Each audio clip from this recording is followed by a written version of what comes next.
Also live streamed on all the social media platforms. Yes, we all are excited, 𝗪𝗳 Shetty, and we are very excited to bring a topic of relevance, very much relevant today, which is the talk of the town, and it needs a lot of discussion. A topic which needs a lot of discussion for all associated with pharma, marketing, sales, and other practices related to pharma. So, yeah, right. So just one thing to tell you that we'll be keeping you on mute so that we can have a smooth running of the session. After all the slides are over, we will also open the forum for discussions. At that time, if you have queries, questions, you can ask directly to Sir Bajpai sir. So yeah, now 208 people have joined already, and still 1 minute left. So I think it will be a good gathering today on this discussion. Really excited to see the enthusiasm to learn about the rule and regulations that apply to pharma, sales and marketing. Right, Satish. So we can start the session formally now. Can we have the video? Sure, Dr. Satish.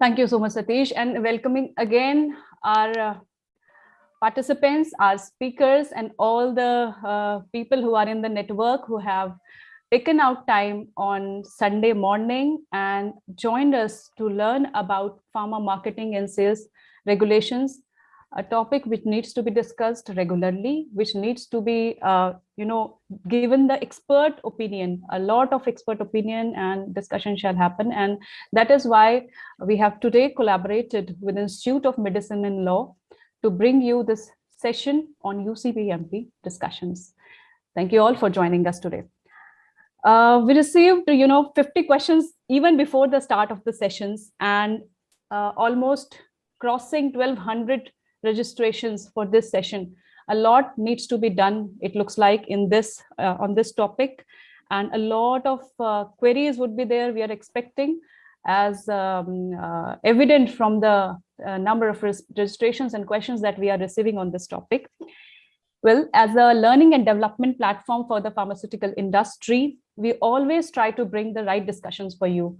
And we are really, really thankful for the team at Institute of Medicine and Law and our respected advocate Bajpai, who have taken out time to join hands, collaborate, and bring a session on UCPMP today for the pharmaceutical professionals. At Pharmaceutical Academy, we take care of your learning and development needs, year-long, continuous needs, continuous sessions in a blended format, online and offline formats, wherever and howsoever you want it. With this, I would like to say a few introductory lines, or you may say few introductory points about Mr. Bajpai, who would be giving his insights today on the topic. And then after that, we will having the question and answer sessions. So introducing to you Mr. Mahendrakumar Bajpai. Many of you, rather most of you, must be knowing about him.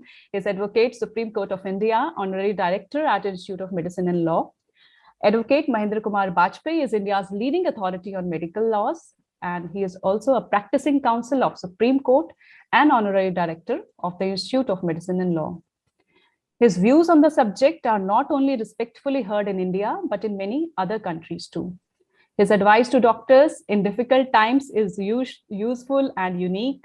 His practical tips on avoiding legal problems are highly valued by the medical fraternity.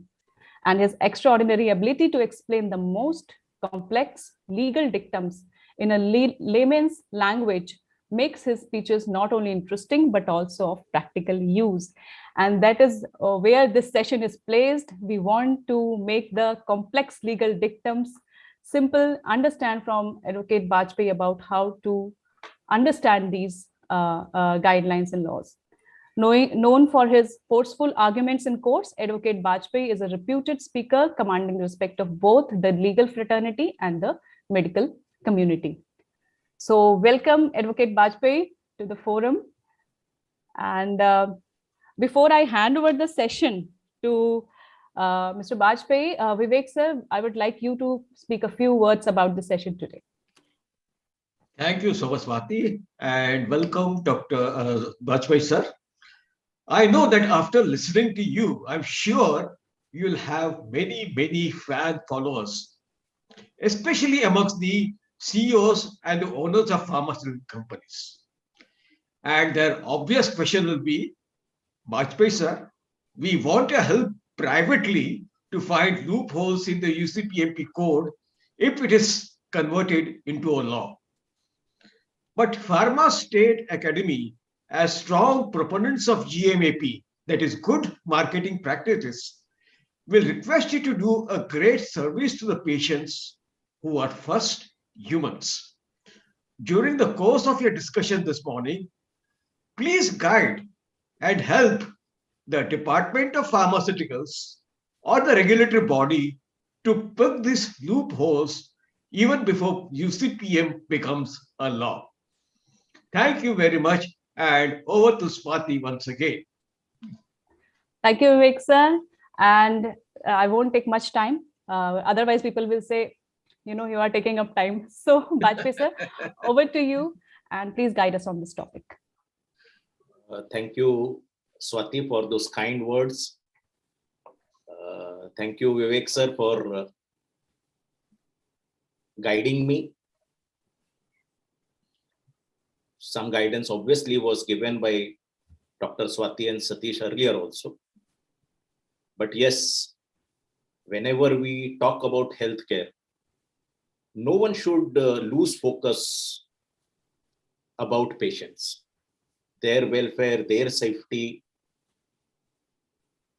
And certainly, when law also operates in the domain of healthcare, a very interesting fact, sir, Vivek sir. The objective of law always has been to enhance patient safety, to ensure patient safety, to ensure that the patient is not exploited. And yes, whether we are doctors, whether we are lawyers, whether we are marketing professionals or owners of pharmaceutical company, let us not lose sight of this fact. Friends, yes, we are today going to discuss about laws pertaining to pharmaceutical marketing. Whatever little I know about pharmaceutical marketing and what role law has to play in pharmaceutical marketing, I'll try to throw light on it. This discussion obviously has been facilitated by Pharma State Academy due to a very recent judgment passed only a month back, whereby the Honorable Supreme Court has disallowed some expenses for a pharma company. What are the impact of that judgment on pharma marketing? We'll try to decipher that. And after that, whatever questions come, I'll try to answer them to the best of my ability. So friends, without going further, let us straight away come to the topic. Swati, I'm sharing my screen. Is it visible? Yes, sir. Please share the presentation. Yes, sir. It is now there. Yeah. So friends, we are going to talk about law. Obviously, that is what a lawyer will do. The most elementary aspect that everyone should know. Why only someone in marketing or with pharma? And something that is very basic, very fundamental. is the difference between law and ethics. Ethics can be extrapolated to even get morality within its ambit, though both are different terms. Is there any difference between law and ethics? This discussion is very important for pharmaceutical marketeers because you have an ethical code in place. And every day you have to decipher, you have to understand it, you have to see how it can be applied, misapplied, not applied, and things of that sort. So the very first clarification, let us understand the difference between law and ethics. I will not take you through the legal definitions. In fact, this happens to be the first chapter that is taught to every student of law. Difference between law and ethics, how law graduates from ethics, how ethics graduate from law, and so on. Let us not waste our precious time on these legal jargons, but very specifically, law is something that is mandatory. You can't say no. If you are living in a particular place, the law of the land would be applicable. You don't have an option to say, no, I won't follow this law. Because if you don't follow that law, you will be punished. There are legal consequences. This is not true with ethics. I have my own ethics. I have my own moral principles. Completely voluntary. Why others? My son may not follow them. He may have his own, and in fact, he will have his own ethics, his own moral principles. And certainly the state, the government, the official machinery has no role in enforcing any ethics. Yeah, there would be certain dharma gurus, certain social workers who would be talking about this is ethically good, this is good. This will get you heaven, this will get you hell. But the state cannot enforce an ethical code. State, and when I am saying state, friends, it means the government of the day. It does not have any powers to enforce an ethical code, a moral code. It differs from person to person. It differs from society to society. It is never uniform. And in some places, we have seen, if you don't follow ethical code, the societal pressure is so great that one has to follow it. Best example, Khap Panchayats in Haryana. They have their ethical codes, their moral codes. You break it and then you can't live there. As good as that. It is harsher than the legal punishment that the state can inflict upon you. But that is done by a group of people. The government of the day has no role to play in it. This is the very basic, very fundamental difference between law and ethics. I will try to illustrate it further. Friends, you all interact with doctors day in and day out. And you would be hearing from them that, oh no, we have to accept emergency patient, whether that patient has money, whether that patient has no money, whether he is accompanied by attendants, not accompanied by attendants. It is mandatory for doctors to accept a patient who is in need of emergency care. Doctors includes hospitals also. This is the law of the land. Very interestingly, let me also share with you, there are two bodies that can make law. One is the legislature and other official bodies. the parliament, the Vidhan Sabhas, the municipalities, even the managing committee of your society, because it is made under a law. There is a law which has given them permission, which has given them the mandate to make laws, and they are making laws, they are making guidelines.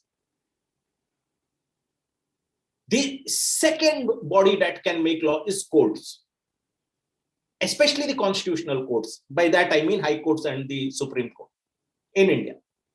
They can also make law. Okay, this is right, this is wrong, you have to follow it. So this law was not made by any parliament. This law was not made by any Vidhan Sabha. This law was not made by Medical Council of India. This law was made way back in 1989 by the Supreme Court of India. Any patient who comes to a doctor, any patient who comes to a hospital needs emergency care, it is the duty of the hospital and doctor to accept such patients, stabilize such patients, provide appropriate care. You don't do it, you will be punished. But this duty is cast when the hospital is open. This duty is cast on the doctor when he is in his clinic in the working hours. What about a doctor who is on his vacations? Or what about a doctor, he is at his residence, he is just going to sleep and the neighbor comes in. Doctor sir, my daddy is having some trouble, palpitating, probably a heart attack. Law has no role to play here. It is the ethics. It is the moral code that is followed by that doctors. And you interact with doctors, you will be knowing this. There are some doctors who say everything related to medicine only in my clinic. Once I leave my clinic or hospital, I am not a doctor. Don't trouble me. There is a Hippocrates oath, which is exactly opposite to something like this. Any person, anywhere, anytime, you see him in pain, as a doctor, you have to volunteer yourself. Written obviously 2000 years back.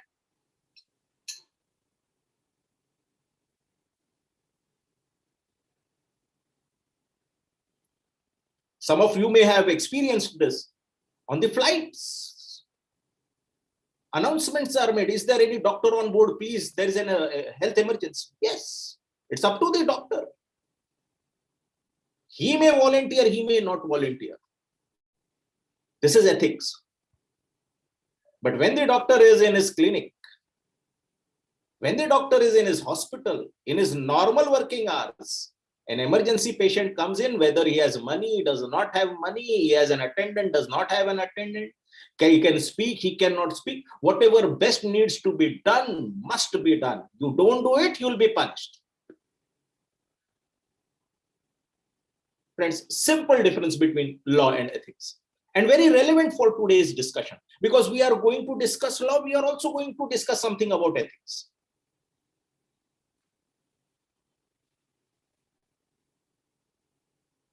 One simple clarification.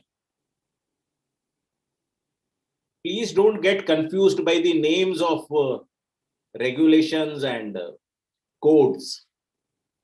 The simple test is whether an authority which is empowered by law has made a law or not. If yes, then it is a law. If not, then it could be ethics also. Friends, this Indian Medical Council Professional Conduct Etiquette and Ethics Regulations 2002, made by Medical Council of India. Senior ones amongst you would be knowing it. At that point in time, MCI was an elected body of doctors. There were no lawyers. Otherwise, this etiquette and ethics would not have been here. This is the written law for doctors. It has nothing to do with ethics. It has nothing to do with etiquette. And later in our discussions, we will see that it is this law which has been applied in the judgment. So please don't get confused by the nomenclature, especially in India, where we are not very particular about the nomenclature of our laws. This is a law made by Medical Council of India, This Medical Council of India came into existence thanks to an Indian Medical Council Act 1956. This Medical Council of India had the power, was empowered, had the jurisdiction to lay down a code of conduct for doctors practicing modern medicine. They laid down this code of conduct. Nothing remains in the name.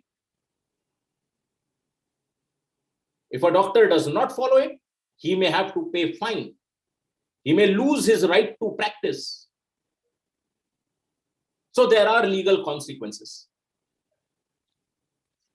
Moving forward, friends, as far as you pharma marketing people are concerned, the law that regulates you is the Drugs and Cosmetic Act 1940. There is another one also, especially if you are in advertisement. Obviously, advertisement happens to be an integral part of your duty as marketeers. Drugs and Magic Remedies Objectionable Advertisement Act 1954. You have to follow it. Some rules have been made under the Drug and Cosmetic Act 1940, and especially the 1945 rules, and the ones who are in medical devices, a separate set of rules have been made. Medical Devices Rules 2017. As far as the authorities are concerned, because you also have to look into the guidance, the circulars, which are issued by the authorities from time to time. I'm talking about the statutory authorities, the legal authorities who can give you directions which would be law, which have to be followed. You may be having your associations every other day, they can come out with guidelines and circulars. If you want to remain a member of that association, you have to follow it, or you can simply say, no, I don't want to remain a member, and you just get out of it. Or they may simply expel you from their association. That's fine, but that's an ethical, moral part. Nothing what is known as the law of the land, which one has to follow. So the authorities that you should be looking upon is Department of Pharmaceuticals. It is a department under the Ministry of Chemical and Fertilizers, Government of India. Similarly, there is a statutory body, Indian Central Drugs Standard Control Organization, something akin to FDA in US. So the directions which come from these, you have to obviously follow them.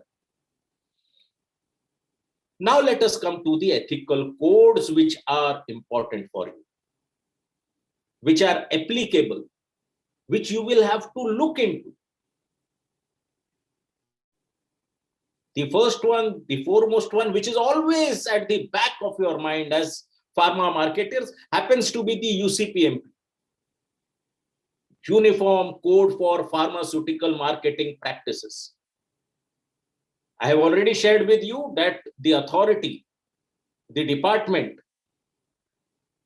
which is concerned with pharmas, with pharma marketing, happens to be Department of Pharmaceuticals, Ministry of Chemicals and Fertilizers.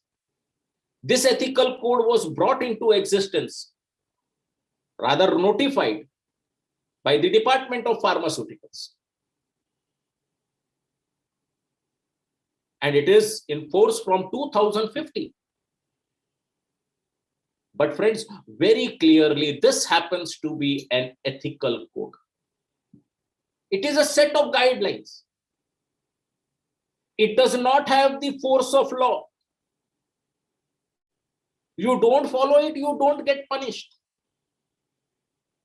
The threat that the authorities, the government has posed is that if you don't follow this ethical code, we will bring out a law that would be mandatory in nature.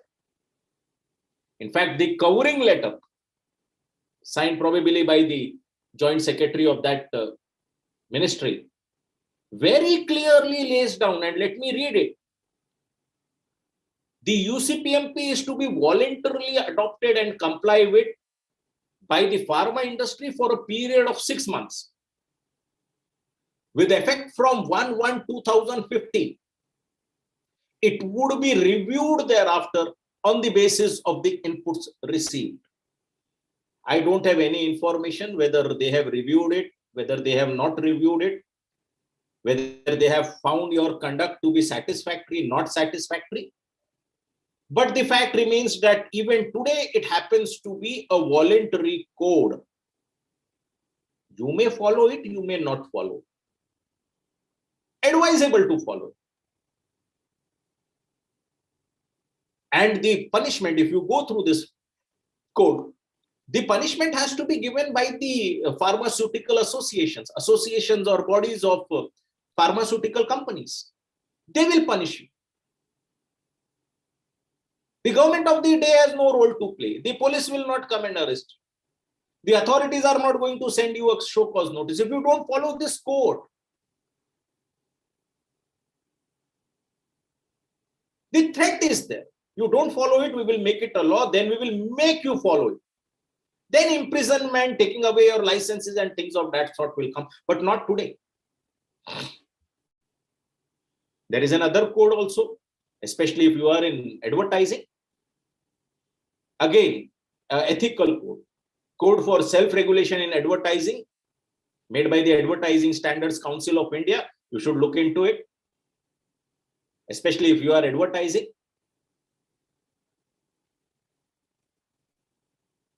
Now, friends, let us also understand something about laws and authorities which govern doctors.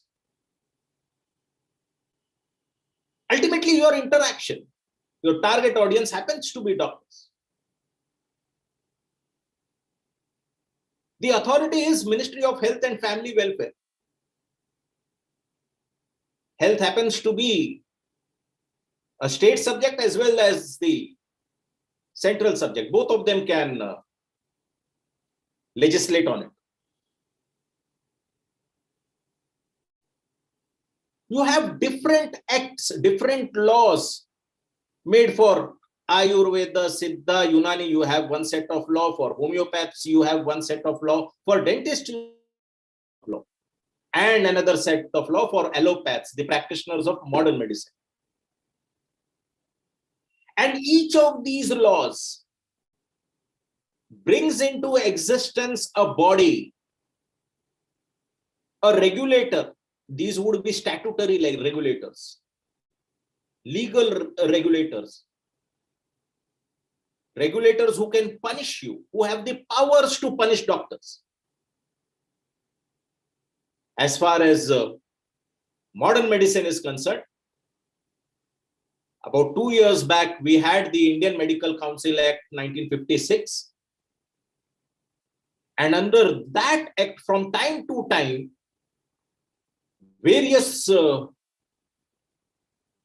of conducts were laid down. The last one that was made was in 2002. It is known as the Indian Medical Council Professional Conduct, Etiquettes and Ethics Regulations 2000. 99% of the doctors in India have never heard the name of this regulation. So obviously they are not going to follow it. If you come across doctors, please tell them to read this piece of law. That is the minimum that they can do to keep themselves updated as far as law is concerned. And friends, this regulation is in force even today. Indian Medical Council is gone. In place of Indian Medical Council, a new National Medical Commission has been brought into existence. National Medical Commission Act 2019 was passed by the Indian Parliament. That body has come into place in place of Indian Medical Council. But there are saving provisions which say that if any rule, any regulation has not been specifically deleted from the list of laws that are applicable, it will remain in force.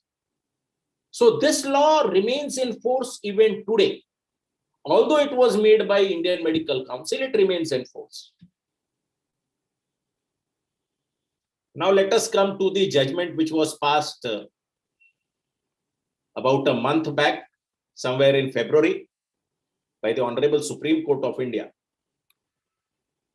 The first clarification, friends, in this judgment, your Uniform Code for Pharmaceutical Marketing Practices, UCPMP, is not in dispute.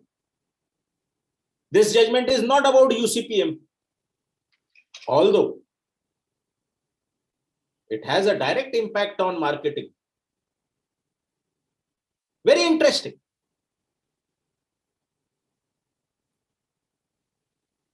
So friends, we were discussing about this Indian Medical Council Regulations 2002.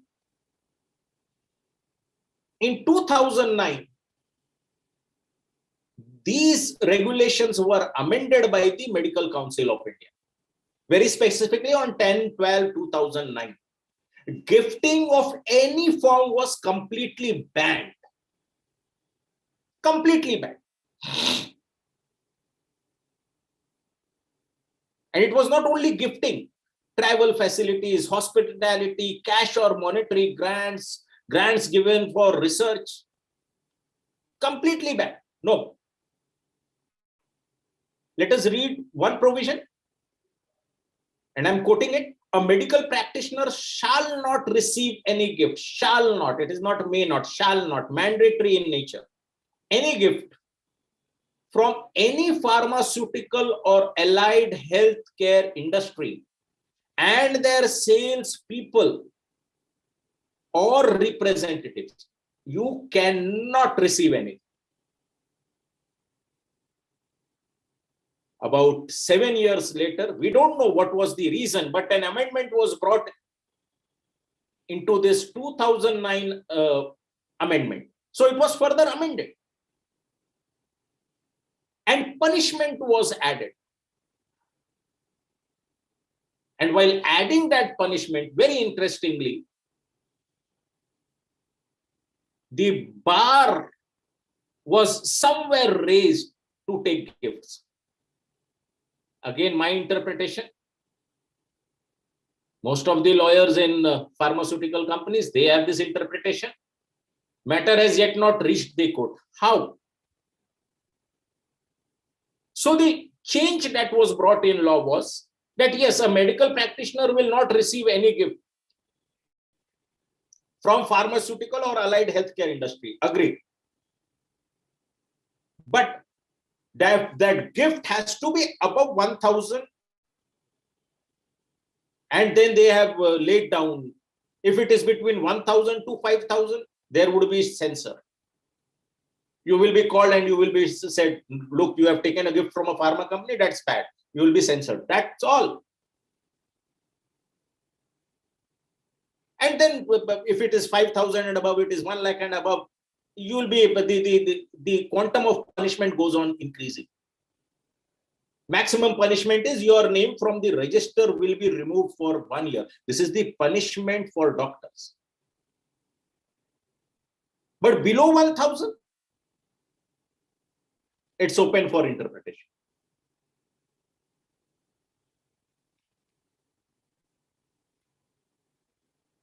So this was the first law which is applicable in this judgment. We'll discuss it when we discuss the judgment. The second law which is applicable, to understand this judgment, let us understand that law also. It is the Income Tax Act. Everyone has to pay income tax. No one will say on camera it's a pain, but yeah, for most of us it's a pain. But then it is good for the country, it's good for the society. The state has to get its revenue from somewhere. So as far as income tax is concerned, the assessees are broadly classified into two groups. One is the salaried groups and the other one happens to be professionals and businesses. Now, as far as the salaried groups is concerned, they are taxed on salary. You get salary of X. You just go with the various documents showing exemptions. You get those exemptions. The rest is paid as income tax. But for professions and businesses, which includes advocates, we are taxed on profits, on gains.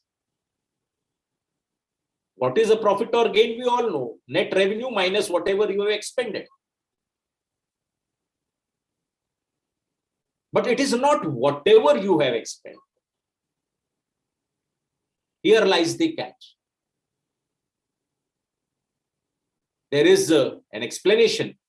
Section 37 of the Income Tax Act, it lays down all the norms, all the rules that have to be followed to get those expenses. And in fact, one of the explanation to that rule, the first one says, you should not be spending money for something that is an offense, something that is prohibited in law. Otherwise, every other person would, claim expenses. I went to a local rummy club and I lost 10,000 rupees. Now this is an expense. No. Gambling as such is prohibited in India. You cannot claim all the losses that you have made there as expenses. Very simple. So friends, there are two laws. One, doctors cannot take gifts. Law made for doctors. And another law, the Income Tax Act. The profits that would be taxed would be revenue minus expenses, but all the expenses that you are doing must be for legal purposes. Anything that is prohibited by law, anything that is an offense, if you spend money on that, then that will not be counted as expense. It will be clubbed to your profit and income tax will be levied on that profit. I hope I am clear on these two aspects, very fundamental aspects, very simple. But these lies in the genesis of this controversy. Now, after the Medical Council of India came up with the amendment in 2009 saying that gifting is banned, prohibited for doctors, the Central Board for Direct Taxation, they issued a circular, an internal circular to its assessing officers. They keep on issuing this from time to time because the law changes. This law has changed, that law has changed. What is the impact of that law? They try to educate their income tax officers. So in this circular, which was issued in 2012, they pointed out that, look, now giving gifts to doctors is illegal, or rather it is illegal for doctors to receive gifts. It is prohibited. So now, if a doctor has received a gift, you add that gift to the doctor's income and accordingly you have to tax. And if a pharmaceutical company has given gifts, then you don't let this amount come into expenses. You club it with the profit and tax it. That's all. So both have to be taxed. That is what the CBDT says. So what happens to this company, which went before the Supreme Court? They had claimed expenses of around 4.72 crore rupees. And very clearly they had declared that we have given some freebies to doctors. It is in the form of hospitality, conference fees, gold coins, LCD TVs, fridges, laptops, and so on. It seems that all the gifts that were given were of more than 1,000 rupees. That one inference one could draw from this judgment, although this is not stated anywhere in this judgment. Now, when this return goes before the Deputy Commissioner of Income Tax, he disallows this expense of 4.72 crores. He adds it to the profits of that company and he imposes income tax on that. Now, this order is challenged before the Commissioner of Income Tax, then before the Income Tax Appellate Tribunal, then before the Madras High Court, and ultimately before the Honorable Supreme Court of India. On 22nd February, the Honorable Supreme Court of India passed the judgment. Judgment was very clear that whatever was the order of the Deputy Municipal Commissioner, Deputy Income Tax Commissioner, that will stay, it is legal. And this pharmaceutical company will have to pay income tax club that expense with the profit and then pay tax. Two very interesting arguments were advanced by the pharma company in the court. I'll share that with you.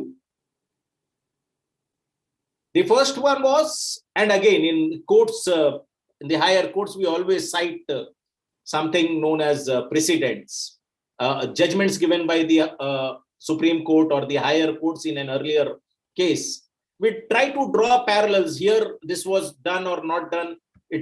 This law or this argument, these reasonings are squarely applicable to my case also. So I should also be given similar reliefs. One of the case which was cited was, again, this Commissioner of Income Tax versus Messrs. 𝗃𝐢𝐬𝐬𝐬𝐬𝐬. Now here this Mr. Jain, he had paid 20 lakh rupees as ransom. He was in Chhattisgarh, that Tendua leaf auction. He had sent his manager, and his manager was kidnapped by Maoists. And they asked 20 lakh rupees. He went to the police. For around 3 weeks, the police tried to find out that abducted manager, could not find. Ultimately, he gave 20 lakh rupees. And he claimed that 20 lakh rupees as business expense. Now, this pharmaceutical company said they had paid ransom. And that ransom was allowed earlier. What wrong have we done? Doctors are prohibited from taking gifts. Why are you taxing us? And the Supreme Court said, look, there is no law in India as of today which prohibits you from paying ransom. Asking for ransom certainly is prohibited. And he did it for his own manager. Nothing wrong. So this case will not be applicable. Another very interesting case, a very high-profile case involving one of our ex-prime ministers, P.V. Narasimha Rao. That was cited by the pharmaceutical company. But the court pointed out, you are pointing out a wrong case, because in that case, for the first time, it was held that it is not only the bribe giver who is a bribe taker who has to be punished, who has broken the law. Even the bribe giver has broken a law.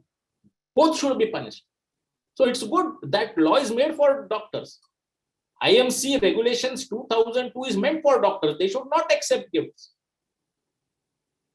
But then you also should not be giving something that has been prohibited to them. And there is an Income Tax Act, Section 37, Explanation 1, which prohibits you. So the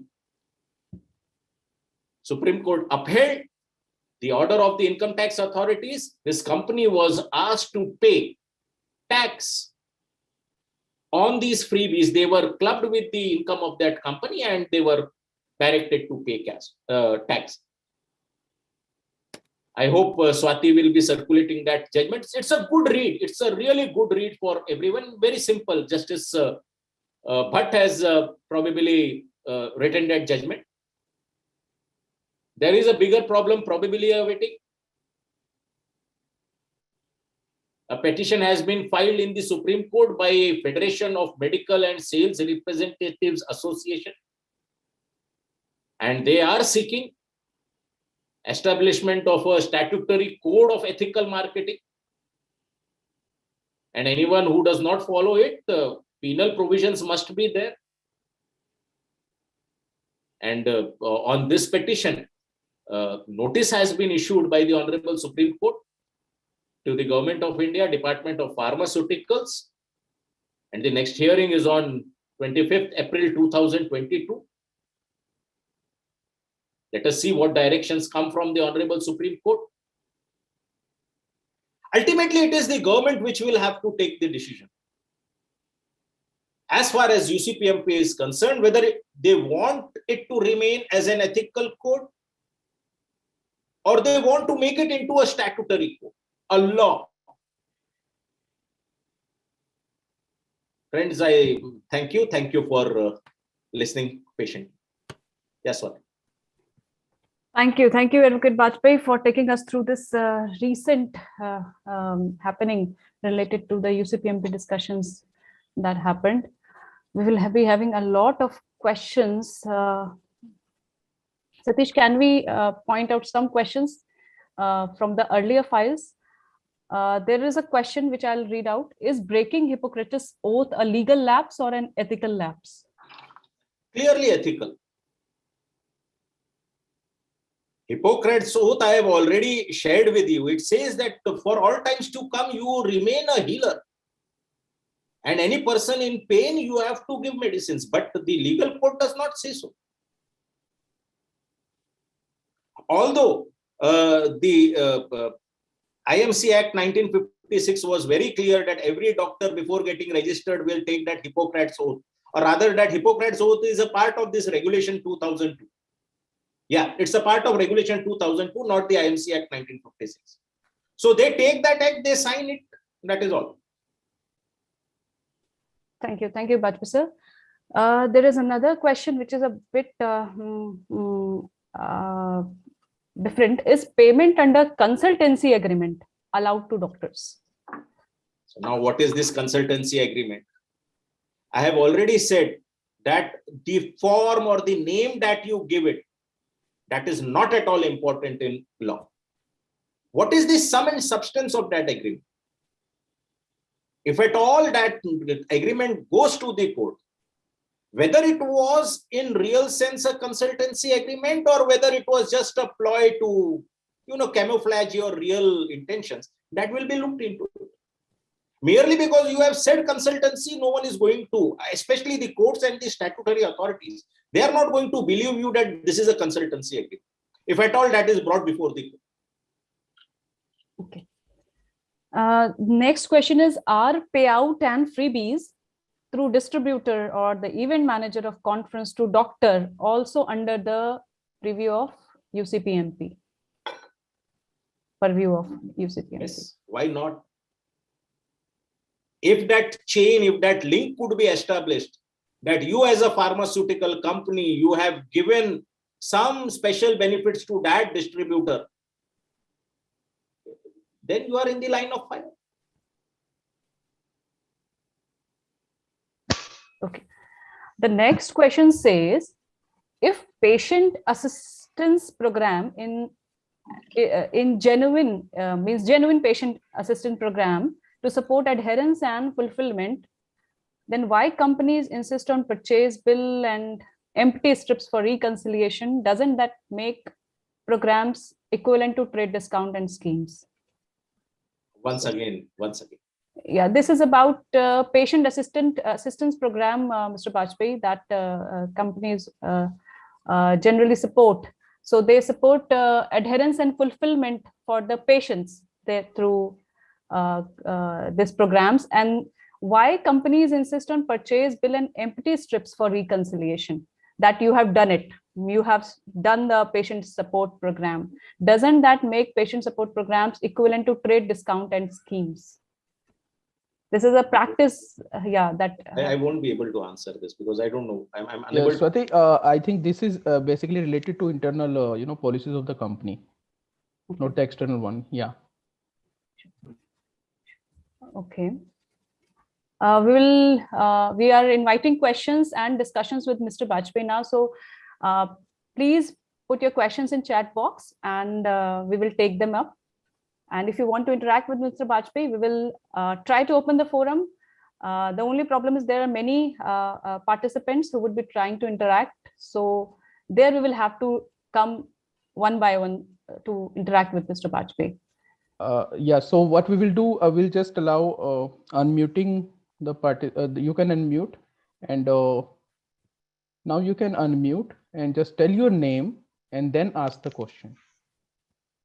Before that, I'll take up a question. Mr. Bajpai, you told about, would articles of small value below ₹1,000 given as brand reminder be a disallowed expense or allowed expense? If you ask me as a lawyer, It is the subsequent law which always stands. Okay, there is nothing that is allowing below 1,000, but there is no punishment for doctors below 1,000. And the subsequent act which has come very clearly says 1,000 to 5,000. It starts from 1,000. So again, ultimately it has to be decided by the courts. When this dispute reaches the court, it would be decided. But as of now, below 1,000, the doctor is not getting punished. It's a subsequent amendment. So the only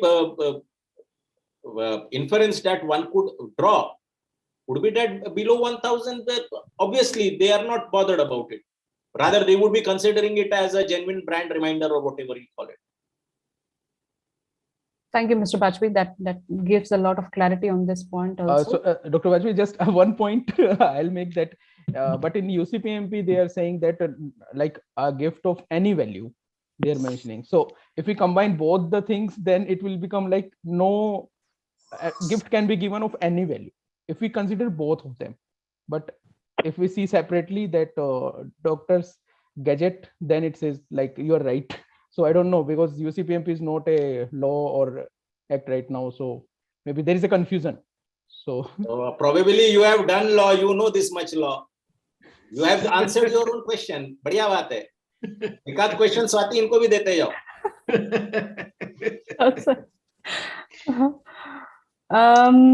Can pharma companies give brand reminders to doctors in the form of in-clinic utilities? Anything that is gift, barred. What is permitted, that is not said. So clarity has to come. Okay, clarity has to come. What can be given, what cannot be given. There are certain things. Ultimately, you go, you leave behind some literature about your drug, about your some good articles which have been written on that. By no stretch of imagination, this could be said as gifting, but you have expended some money on that. Sir, I have a question. Doctor has got it absolutely free of cost. Yeah. I'm Prashant Sabu from Nagpur, sir. Sir, in any business, we have consultants where we pay them to get the suggestion in the business. In this business also, there are certain things for which we need suggestions from the healthcare professional, maybe about the action, how the patients are behaving after giving this drug, or what are his views, how to promote this drug. So for that, we pay them as a consultancy fee, which is a fair market value. Like the patient pays 1,000 rupees as a consultant charge.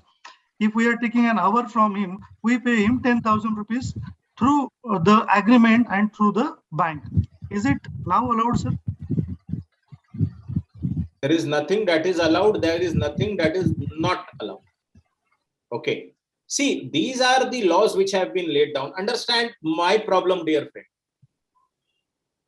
I will give an opinion only when there is a written law clearly saying something like this, or there is a judgment from the court which says this is permitted or this is not permitted. Okay. Beyond this, I will not be able to say whether that is permitted, not permitted. In one sentence, please understand. As far as UCPMP is concerned, it's an ethical code. As far as IMC regulation 2002 is concerned, it is a written law. It has to be followed. Okay. When a dispute comes before any authority or court, they will not go by what is the nomenclature, what they will go behind it. We call it wheel of secrecy. That will be torn apart. What was the real intention? Let us see that. If you are giving consultancy fee in right earnest for some really good consultancy, there's no problem. But yes, if you are simply trying to bribe the doctor by giving some consultancy fee for some other things, as and when that question comes, you will have to give a reply. You will have to justify your actions. Evidence would be required. Hi, Mr. Bajpai. This is Mahendrakumar. A very nice presentation. I would just extend my ex-colleague Prashant Sabu's questions further. Is that his question was basically he wanted to know about the CBDT, whether the CBDT will allow this kind of tax benefit for the expenses incurred by a pharmaceutical company in getting professional services from the medical doctor. It is not writing prescription about, it is the some side of, because medical doctor is also expert. So their expertise in expansion of the business of a pharmaceutical company in terms of developing a new product, designing a new education program, and different kind of things happens that. So the question is straightforward, is that whether the CBDT allow for a legally bonded agreement, with a legally bonded agreement, a fee to a healthcare professional, which is paid against a service to them. So I have two answers for this. One answer is, if your intentions are really to take that advice, it has nothing to promote your brand, your product, your medicine. Okay, you have no one to fear. My second answer is, I will wait to give you a 100% perfect correct answer till the date one of this consultancy agreement reaches the Supreme Court. And the Supreme Court says that, yes, this type of consultancy agreement is right or wrong. As of today, the written law, the statutory law which governs doctors, or the laws which govern you, they are absolutely muted on this aspect. Sir, just to add, my name is Amninder, and I would like to ask this question. Why people are saying is because now, there were ad boards which happen where you call 10, 15 doctors and you take their advice. Now, this has been exploited now that there are consultancies agreement for 300, 400, 500 doctors. And even for a 15 minutes, 20 minutes Zoom call, companies are paying those doctors. So this is something which is, troubling everybody in the pharma, that you are having a Zoom call and you are saying that we took some time from him and we are paying him. But genuinely an ad board where 20 doctors come and they give an advice, that is separate. But the minutes of the meeting are captured, everything is fine. But for a smaller closed group, 10, 20 doctors meeting, having a 15 minutes talk and justifying that they have been an advisor and a consultant, they are being paid money, which is something of concern. Why this pharma, everybody is asking this consultancy question. And there are these consultancy runs in. You have answered it. And you have answered it. So you have answered it. If the purpose of your consultancy agreement was some ad board or something of that sort, genuinely get their opinion, they have spent time, they have taken efforts, and you are repaying them, that would obviously be, you will be able to defend yourself. Ultimately, you are going to either video record that meeting or bring out some literature based on that meeting. You will certainly pose it before the court. This is what we have done.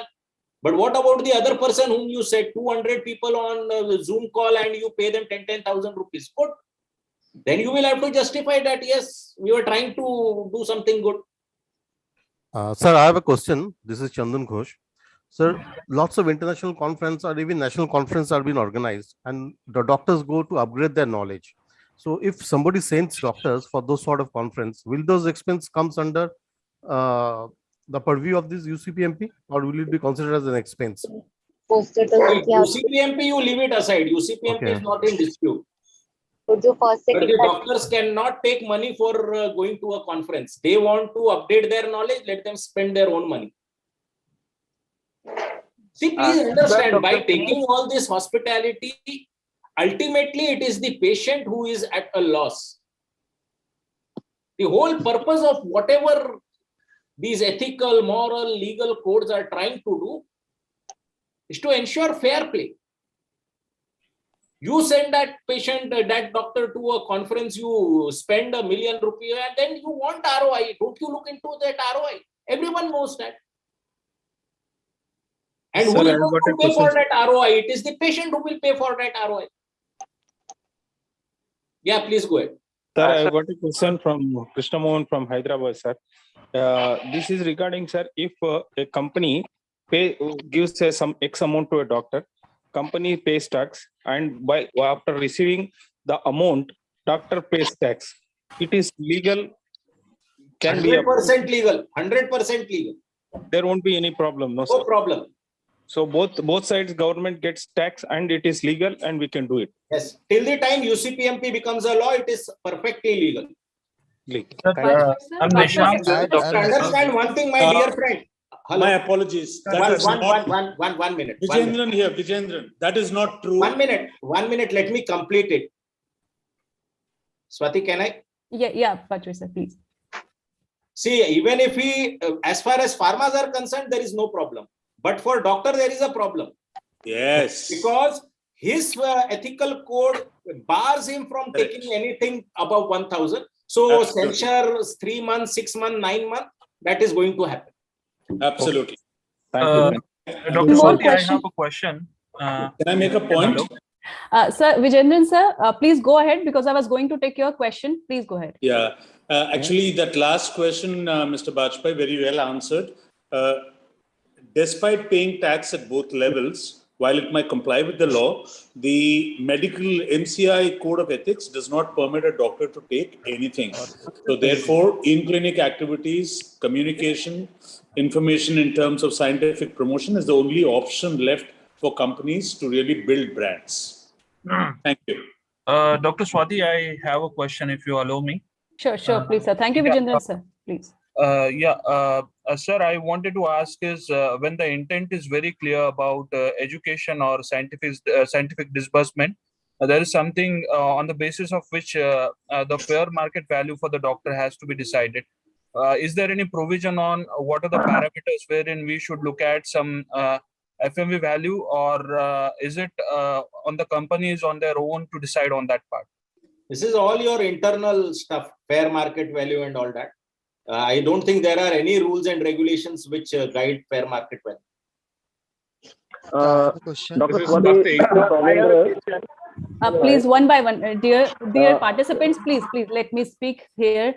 We know there are a lot of queries, lot of questions. We understand that there have been a flurry of questions here, but let us go one by one, asking and discussing. Please keep it brief and short. Yeah. Thank you so much. yeah, this is Soumendra. Yeah, Dr. Dinesh, you can go ahead, please. Yeah, Dr. Dinesh here from Supreme Drugs. Sir, we are a very small company, but we are facing the issue with not a doctor to incentive, but the medicine incentive is more than the other consulting fees as well as the doctor direct incentive to the doctor. But actually, what company is doing? Company is it is a marketing strategy. Company is doing commission, giving commission 30% to 40% even to the doctor. So how it accounted? And this is a very bad situation. It's a small company suffering a lot. So any way around to stop this activity? So let the UCPMP become a law. All this activity will stop. You all should support the Supreme Court, that federation which has gone. All these smaller companies should come together and support. Let it be a law. Any company spending even a single money on on doctors, put their directors behind bar. That is what they are asking. In fact, the petition which is going to come, they want penal provisions. Yeah, and sir, to compensate these, people are compromising with the API, which is coming from China. Thank you, Dr. Dinesh. Thank you for your input. I don't know this API, BPI. Hello. Dr. Swati, can you? Yeah, please. Rahul Dave. Sir, Can I speak? Prahlad here from Bangalore. Sir, please, Mr. Rahul, please go. And please keep it short. Yeah. Rahul, sir, Rahul Dave from the pharma industry, sir. A little query from my side, sir. It is regarding, sir, if any input, like anything which is not of doctor's use, but anything which will be used in the hospital for the patient, say like a machine or a X-ray machine or something, that we can give, that comes under the rule, or it is not allowed that also? Not for the personal, it is for the patient use, like it will not be for... So you please answer the question. If you would not have given it, the doctor would have to expend that money from his pocket, right? Yes, he would have to pocket it, but it will be like, if it is given, it is useful for him, like it will not be for his personal use, it will be majorly for the patient, like it will be helpful for patient, like. This side Neeraj, but still the doctor is going to charge for the services, right? If the X-ray or something like that. So it is a source. Yeah, sir. So it is source of income for the doctor. Then in that case, you cannot go for it. See, if any machine, if a doctor doesn't charge it, for example, say a patient awareness or something, wherein he will not be charging it. It will be like free for the patient. Then it will not come under this law. If you are just doing patient awareness programs, you are permitted to do that. Even the doctor has nothing to, gain from that. Or rather, the gain would be too intangible. Okay, you are trying to educate the patient. That nowhere comes in between. Okay, but if you are giving an X-ray machine, which the doctor would have spent ₹1 million to get that X-ray machine, and if your logic is, look, I have given the X-ray machine, ultimately X-rays of patients, doctor is going to charge. The other gentleman has rightly said. Like for our example, if I give a video, which is, it will be of patient education, nowhere in terms of that can be given. That doesn't come under the law. Like. That would not come even under UCPMP. Your ethical code also, it would not come, not even under that IMC regulation 2000. Bajpai sir, but the video shall not be promotional at all. The video shall be informational, right, Bajpai sir? The content part. See, ultimately, doctor is not going to benefit from it. See, Swati, try to understand the rationale behind all this. Don't do this, and don't do this. Don't do this. The rationale is. But then the video should not promote the products to the patients directly. That is important, and that's what. That's another aspect. Advertising of drugs, that's a different aspect. Okay. So, dear participants, Sumit sir, we'll take your question, and after that, please, we will mute everyone because this is a bit of, a lot of questions are there. So we will please keep in chat. I'll take up the questions. I was trying to ask this question for a while. Yeah, please go on. Please take it. Sir, there is something called post-marketing surveillance in pharmaceuticals, PMS, where any new drug when it has been launched, so the doctors used to use those drugs, and then their experience they show, and for that the company pays honorary. Does it come under the law? I am not aware. I would not be in a position to answer this. Please send us this question, sir. Please send us. Dr. Deepa Arora. Can we mute? This is Dr. Deepa Arora. Should I answer? Okay, one person. Last question we will take up, Dr. Deepa, and after that, Satish, I request you to please mute and let the questions come in chat box. But we are not able to type on the chat. Not able, sir. So you can take your question. Yeah, the chat box is disabled. Satish, can we have the chat box? Disabled. Yeah. So what we will do, you can raise hand. Sorry, ma'am, just a sec. What you do, you raise hand. We'll ask the name of the person and we unmute the person, and then you can ask the question. Okay. Yeah, that could be done. So Dr. Deepa, you were there, please ask. Yeah. So regarding that question on PMS is under new drug clinical trials rule. So anything that relates to post-marketing surveillance will be addressed by that rule. And specifically what DCJ expects, which is because it comes under the CDSCO office, the expectation there is that if any trial is being done, patients shouldn't pay for the drug or device for that matter. And it is the pharma companies that should provide the drug, device, and the cost for related investigations. Okay. Thank you, Dr. Deepa. Yeah. Thank you for the clarity. Yeah, that is important. Okay, so Mr. Chandan Mukherjee, do you want to ask any question? You have raised the hand. Yes. Yeah, please go ahead. Regarding, if I take a professional advice, suppose I hold a camp and I take a professional advice from the doctor and I pay him a professional fees against that. And it will tax will be deducted from the source only. We'll be paying, we'll be deducting the tax. So it becomes a white money for him. Permitted, 100% permitted.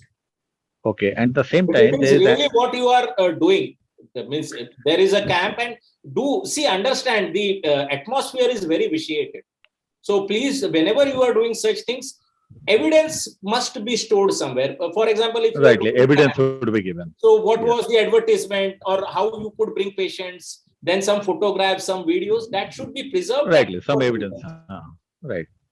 And another thing is that, giving, discounts on the brand, because, there is another, authority, that is the Competitive Competition of India, who allows that you can give, economical rate medicine to the patients. And for that, if we give discounts also for the patients, I think it can be fairly allowed. Discount to the If patient? the doctor, I give the, discount to the doctor, that has to be, imparted to the patients also. From the pharmacy. But that discount that you are giving is the drugs which the doctor is keeping in his clinic. In his clinic, and would be in his own pharmacy. Dispersing it to his or her patients only, right? Patients, rightly. That is fine. So that can also be because you can give economical rates for the patient's benefit. Yeah, thank you so much. So both are legal, I think. But do the documentation part properly? Evidences should always be created. Yes, whenever you give any discount or bonus, or if you are giving a discount, then let it be very clear. You write a letter to the doctor acknowledges, I will pass it on to the patients. That's fair enough. It goes in the bill. It gets in a bill in written form. Yeah. So, Mr. Dhanesh Vijay, can you ask the question? Thank you, Mr. Chandan. Yeah. Mr. Dhanesh? Vijay Dhanesh? Yeah, Mr. Bajpai, thanks a lot for this session, and Pharma State also for arranging such a wonderful session. There is one question. If you talk about many of the time we do patient camps in order to increase awareness about disease, something like that, which may happen 100 kilometers away from where the doctor stays. So at times companies have to extend hospitality, taxis, or travel. So is it legally permissible for the companies to extend this sort of a thing? When we talk about hospitality, it can be hotel stay, taxi arrangements, foods, all those things. See, understand, let us be very clear. Okay. If your intentions are really good, okay, no law will come in between. But when your intentions are something else, kahin pe nigahein, kahin pe nishana, to fir to dost thodi savdani baratni padegi. Wonderfully answered, Bajpai sir. Answers many questions at one go. Thank you, Mr. Vijay Dhanesh, for asking. Mr. Vinayak Mr. Pankaj Srivastava, sir, can you ask a question? Yeah. Sir, most of the organizations, including multinationals, in the garb of paying money to the doctors, they create various advisory boards, national, regional, district level, and then they give them money. And the pretext is that there is an advisory board and they advise the companies how to market the product. Is it legal? I think we have answered it n number of times. Let me again answer it. It always depends upon the real intentions. Okay. Thank you. Thank you. Thank you, Pankaj sir. Mr. Vinayak? Yeah, good afternoon, sir. Vinayak here. I have a question that we give the physician sample to the doctors basically for the new product or maybe for some promotional purpose. So will it be termed as a gift to doctors? I think regarding that, there are some guidelines are there. I'm not very sure about that. At least UCPMP says something like that. Correct me, Dr. Swati. UCPMP has some provisions, but as far as doctors are concerned, samples I don't think come under IMC regulations 2000. Yeah, Dr. Satish, you would be the right person. Yeah, for UCPMP, sir, they are saying they can give samples for up to 3 patients for full therapy. 3 patients is the rule, sir. 3 patients only, but they have not defined the frequency. So again, there is a query there. Yeah. Okay. So there is still some lacuna here, basically, no clarity as such. Exactly. Yeah, sir. Thanks is very clearly written, but the frequency is not written. Like how many times? Like can we provide it every month or yearly or only to 3 patients for a new drug launch? So this is not much. Okay, sir. Thanks for taking the question. One clarification, Swati. As far as UCPMP is not UCPMC, IMC regulation is concerned, samples are not in that regulations. So doctors taking samples, they are not in any way going against the law. Yeah. Yes. Thanks, sir. Thanks for taking the question. Mr. Jairam, would you like to? Yeah, please. Yes, sir. Yes, sir. So thanks for first of all for the wonderful presentation. So just by I was telling sir regarding this UCPMC, bigger companies like finding so difficult to give maybe in the form of consultation, but the startup companies are giving in the form of cash actually. But if that is the case, how they are able to do so? In the last 4-5, I have seen so many companies has been doing this actually. How can I say, sir? I am a poor advocate. How they are able to generate this cash? And that's you what must was. also see Bigger whether companies there are facing 500 so much rupees challenging. note or 2000 rupees note. Now, if they are getting that 2000 rupees note, please let me know. I also want a few bundles of 2000 rupee notes. But startups companies from last 4-5 years, they are doing so many things. I don't know how it is permitted for those companies, startups companies. I don't know. So that's I had a question. So I was also not knowing that startups get cash. I was told that they get from check. Maybe let us both explore how they get cash, and then we both can make good money out of it. Sure. Thank you. Thank so, you. Mr. Nasiruddin Chishti, would you like to ask any question? Yes, it's related to the same question which has been asked last time. So there are some hidden practices which are done, which are not under the records. So that's why I guess these practices are be done. And my main question was that scope of work sort of agreements they are making, like companies, pharmaceutical companies, with the support of compliance team who guide them. So it has a frame of questions which depends on the prevalence of the disease, and after taking the medicine, how are the results, and later on the details are taken, like this PAN card, other things, and from both sides the taxes are deducted. So is it permissible? Because I joined late. Thank you. The question is, can you repeat, Mr. Nasruddin? The question is not clear. I couldn't get, I think, if you can repeat the question. Please send us, Mr. Nasruddin, the question you have. Please send us. He's asking. Yeah, hello. Yeah. Sir, like I have seen few companies, startup companies, off record they are giving the XYZ amount, and other thing was that this scope of work, certain sort of agreement they companies are making nowadays, in which clearly 5 to 6 questions are there which need to be addressed by doctors, like the prevalence of diseases, XYZ disease, how many % number of patients are coming in their practice, and which are the drugs which are routinely prescribed, and they are very common questions.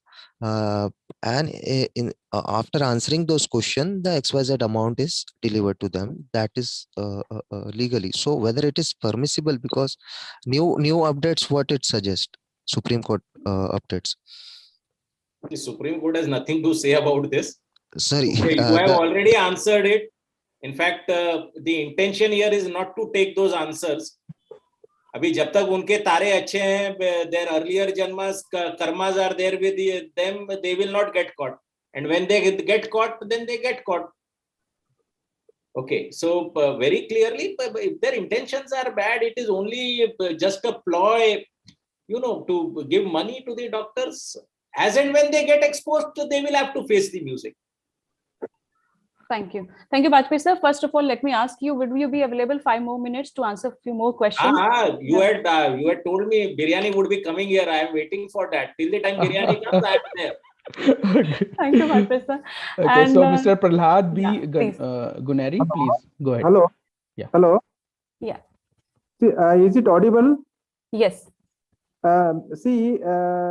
Discounts are given to PCD people. Manufacturers are giving 50 to 60% discount to PCD distributors to further market, because certain manufacturers cannot promote themselves. They cannot market themselves. They try to appoint some PCD distributors and they give 50 to 60% discount. Whether this discount is allowed or not allowed.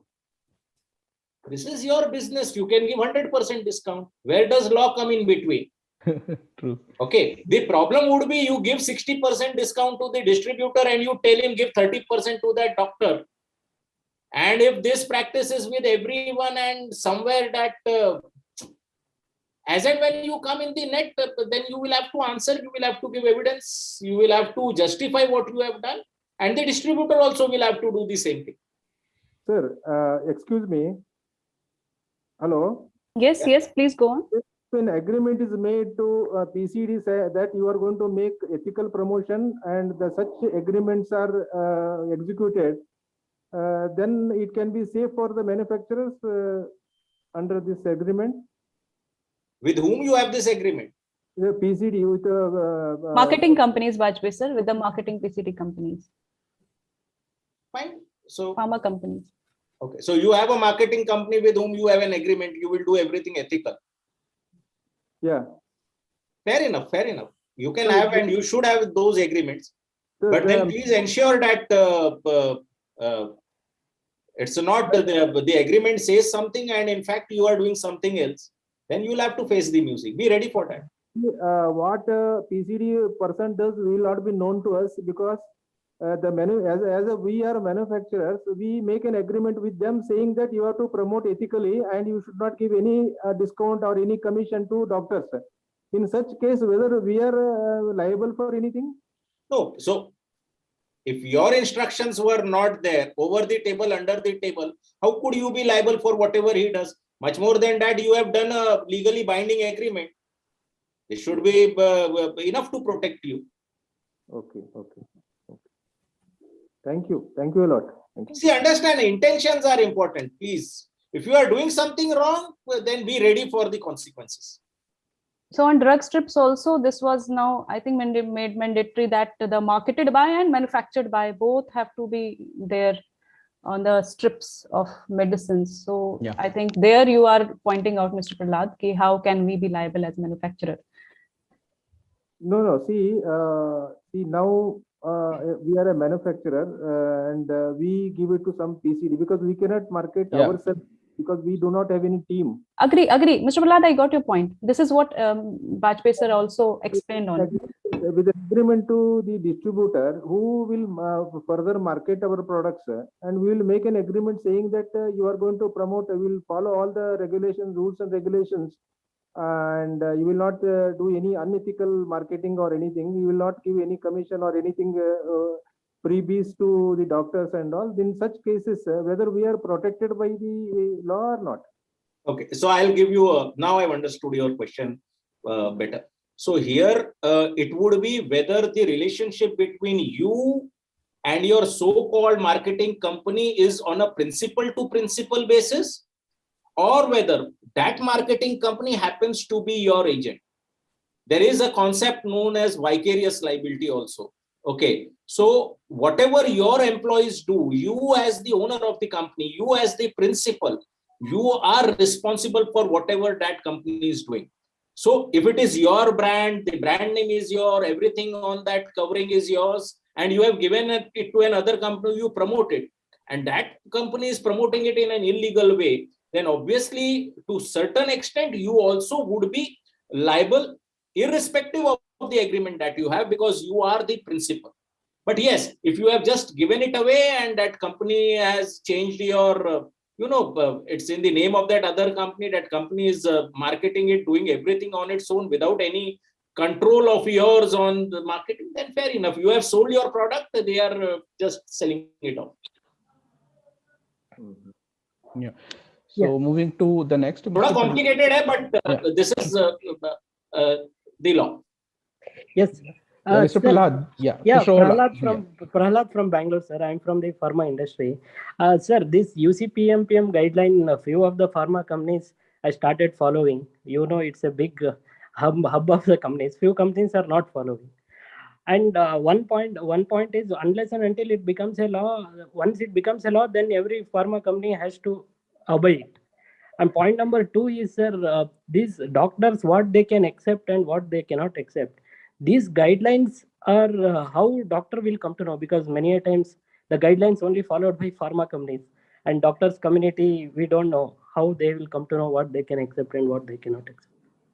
See, doctors must follow their law, that IMC regulation 2002, enough for them. They should not even look at what is permitted, not permitted for pharma company. That is your headache. Okay. Sir.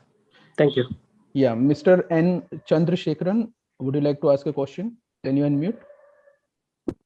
Yeah, my question has already been answered actually, but one point I have, Hmm. I think many pharma companies are conducting a lot of conferences happening. Why don't pharma companies come forward to insist on the medical legal aspects in every portfolio that practice? Because I remember Mr. Mahendrakumar Bajpai came in 2017 to Biocon, Bangalore. We had 150 doctors. It was in March 2017, and I was working in Biocon. I think pharma companies should come forward to educate doctors on medical legal aspects and also the latest things. But then pharma companies talk about UCPMP also to doctors. Well, they go to meet them. That's one point I'd like to really insist. Yeah. Thank you for the But point. a lot of work for you and us to do in this space. Mr. Nishank Kala, would you like to ask a Hello, question? sir, and good afternoon. Thank you for very nice explanation and presentation. Sir, with COVID shaping up now, we have more of a digital literacy. So when it comes to digital branding, say through WhatsApp or through other platforms, there is something which is not very controllable to who is the customer who is seeing it. So are there certain drafts in terms of when we are disbursing medicine related or brand related stuff to a doctor, there has to be a branding or there should not be a branding? What kind of laws that it should fit in? Because it is something which is not under control to whom it has been promoted. Point number two, sir, when we say UK, US, in a traditionally in scientific meeting, they have an allowance of say alcohol as a practice of their tradition. So is there any law wherein when we are doing a kind of continuous medical education, whether in Indian corporate traditional practices that fits into the law or it doesn't fit into a law? Giving alcohol, you just have to avoid Bihar. That is what my information says. Okay. बाकी जहाँ भी आपको दारू बांटनी है बेफिक्र बांटो, कोई दिक्कत नहीं है. Okay. What was your first question? Sir, Gujarat also. Ravi sir, ठीक है. So you just have a list. Probably Dr. Swati will be able to give you that list. So we'll try to get that list, okay, and we'll share it with you. What was your first question? So first question is when we are doing any digital branding, say for WhatsApp. So you have forwarded it to the persons who were intended. Yeah. And they from there it has gone. See, data privacy is a big issue. And 100% data security and this communication privacy, it can't be achieved in this digital age. Yeah, right. Bajpai sir, there connected question I have. Is there any law which is controlling the digital media and social media things for medical and pharma? No, or guiding us? वो अभी आने वाला है, अभी आया नहीं है. The healthcare related information, that would be sensitive information. So it has to be sensitive personal information, something like this, SPDI. So that you have to have things in places if you are bringing that data with you, how to store it, how to destroy it, and things of that sort. In the Western countries, it's a big issue. Yeah. Mr. Aman? Yeah. My question is relevant to what we are just talking about, social influencer marketing. Now, you would have seen that many doctors now they have their Facebook page, and this has been supported by pharma companies, or the video recording is done, and then this is put live, kind of a thing. So, is there anything? And even companies' own employees are also posting on their LinkedIn with the pack shot and the messaging, which is going very viral. So, is there anything where this comes under a purview that you can't, because you're promoting directly to patients, and you have to keep something into consideration when you are doing some live Facebook videos? Also, I've seen many companies are now, because they want to record that they have done some engagement program, so they post it on live on Facebook or on LinkedIn, and then they say, look, we have engaged this doctor and his video was there on the Facebook and he was doing patient awareness program, and hence we are liable to pay him the fees for his time and money. So how do you see all this in this purview? Many times even ghost articles are written in the editorials, which are written by the pharma companies or the agencies, but the name is of the doctor. Where is the money involved? वो बताओ यार. Money is given to the agencies to do all the hard work, but the name is the doctor is there. Similarly, the video shoot and everything is done by the agency and the pharma company pays for it, but it is all available in the social media. So though, and it goes viral. People then like it and then goes into chain. So is there something which is coming up? Like I saw the discussion previously that no, okay. I'm not aware of anything that bars you from doing this. Today, especially today's discussion, let us focus only on gifting and money changing hands and things of that sort. On social media, far more things have to be done. Thank you. Yeah. The question. So, Dr. 𝗂𝐿𝐻. Yeah, Bajpai sir, very good morning. It was a nice session. Sir, I have a question regarding the professional ethics of medical conduct. 2002 was the first regulation. And then 2009 it got amended, and again in 2016. Then 2019 NMC came into the picture. With these time frames, we were showing to our auditors, but there was an objection from the auditors that when National Medical Council has come into the picture, MCA has got abolished. Where is that law or a regulation which shows that 2002, which holds good even today? Despite that, the finance minister might taken a rise of this in the budget meeting or the annual budget sessions, but where is that law? Because tomorrow this can be an issue if we use this as a guideline or a time frame. So generally, when certain laws are, amended, deleted, and there is another law which comes in its place, okay, there is something known as a saving clause, which is there. And even in the National Medical Commission, there is a saving clause, specific saving clause. I'll share it with Swati, and you can see that there is a saving clause. Whatever was done by Indian Medical Council, all that would remain until and unless it is clearly, deleted, amended, taken out of the statute book. Otherwise, all those laws will remain in force. A very specific section is there. Okay, thank you. So the lawmakers have taken care of this aspect. Yeah, Mr. Manish Pathak, would you like to ask a question? Very relevant questions now coming. Please keep the Mr. questions Rajesh relevant Dubey. around the topic. And we will take questions for more now next 10 minutes only, and then we will close the session. So please be quick and brief in your question. Mr. Rajesh Dubey. Okay. Mr. DM Banerjee, sir. Please unmute. Yeah, am I audible? Yes, yes. Yes, sir.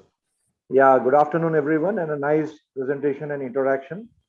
Sir, I liked your statement, kahin pe nigaah hai, kahin pe nishana.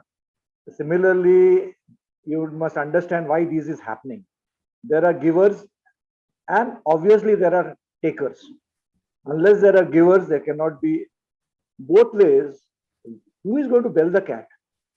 Once a while, once a year, one pharma company is taken to the court for taking the doctors to international conference. And then everything stops. One discussion today, nothing after that. My question is, why FMRI? Let us understand why FMRI has become a stakeholder and why they are coming for why they have the petition, which is going to be heard on 25th. The poor medical reps are the implementers. Everything is done by the medical rep, and nobody thinks about it. Do you think the doctors get it directly by the directors? No. My question is, who is going to bell the cat? See, dear friend, I may not be the right person to answer it, but whenever these ills come in the society, if you believe in God, God has made us this way, or if you don't believe in God, then nature somehow, Sir, you being a lawyer, there are laws and there are laws to bypass the same law. Similarly, pharma companies have got immense brains. They hire people only to find loopholes, and whether it is consultancy fee, whether it is some agreement or other, or cash. Now, who will keep record of the cash? Some gentleman was asking that startups. It is not a question of startups. I have seen good companies paying cash. The MRs have got quotas. The first line managers have got quotas. They are charging it in their expenses. Everything is documented as expenses. And he goes, withdraws from the money comes to him. The doctors get the money through his wife, son, daughter, rishtedar. ये कौन रोकेगा, sir? दोस्त 2 minute मुझे दे दो. हाँ, please. See, traditional wisdom, and I am not talking only India and something like this, all over the world, wherever you had these traditional societies and civilizations, 3 types of people were barred from doing commerce at all: healer, teacher, and preacher. Okay. Those wise men knew that when a person goes to a healer, to a teacher, to a preacher, he or she is vulnerable and can be exploited like anything. Correct. Okay. Now commerce has come in. What do you expect these hospital groups which are listed on the stock exchange? What do you expect them to do? Social service? No. They will do profits. In fact, if they don't do profit, they are doing something wrong. And friends, 30, 40 years back, I have seen the respect that the doctors were getting. And you see today what is happening. Agreed. You don't follow these ethical, moral, proper things. It is not, law is not made, or the governments don't come from abstract. Society ka pressure aayega and things will fall into place. Probably in a bad shape. Hoga, change will come. Sir, 2012 में ये हुआ था, अभी तो 10 साल हो गया. I mean, still. Banerjee sir, I think this, we are diverting a bit from the topic. I know this is a very relevant discussion and it should have a different setup and place. But I think Bajpai sir has rightly answered that it has to come from the society itself. So it will come. Swati, it will come. That's why, Swati, I appreciate the program, which is right direction, but it should be a continuous one and take it so until it becomes a law. Let's wait for the 25th judgment, because FMRI is not going to leave it. They are a very strong association. So 25th, nothing will happen. This will take 3-6 months. Abhi to notice issue hui hai. They will ask time to file reply, then a rejoinder, and then a sir rejoinder, and then someday. But if they really pursue it properly, at least the bench is good. Wonderful. Thank you, Bajpai. Banerjee sir, let us take the next question. Yes. Thank you for the input and a very discussion which keeps society engaged. Thank you for that. And we'll continue the discussions for sure in more sessions for sure, sir. Right. Okay. Monica Pant, ma'am, please. Yeah. Hi. First of all, my regards to Bajpai sir and Pharma State Academy for this incredible program. And thank you, sir, for your patience answering. Sir, my question is in 2 parts. First is, sir, for the acute segment, the sampling, plays a very vital role. Okay, so I just need a brief guidance on the sampling strategies to be dispensed under the guidelines. And secondly, for the contract-based companies for the local markets, so how they're going to penalize? Like we are putting our blood and sweat for the promotion, and they just simply come and they just do the needful for the doctors. So are they going to penalize, or is the doctor under the observation? So these are 2 questions of mine. I could not understand them. If, Swati, you could simplify. Related to sampling thing, Monica ma'am, I think exactly. this will not be the right forum. There are laws. So we were discussing this point earlier also, how sampling is mentioned in UCPMP and for doctors. So that we will connect and have a clarity on. The second question, I couldn't even understand. What was that? Yeah, see, the second question is that about the contract manufacturing companies. Okay, so simply they meet the doctors, okay, and they just get the business out of it, okay, by giving the freebies or the deliverables. So are they going to penalize any, regulations is there for them? Basically, contract manufacturing and all those things, Bajpai sir. Monica ma'am, I think this question has been indirectly answered before.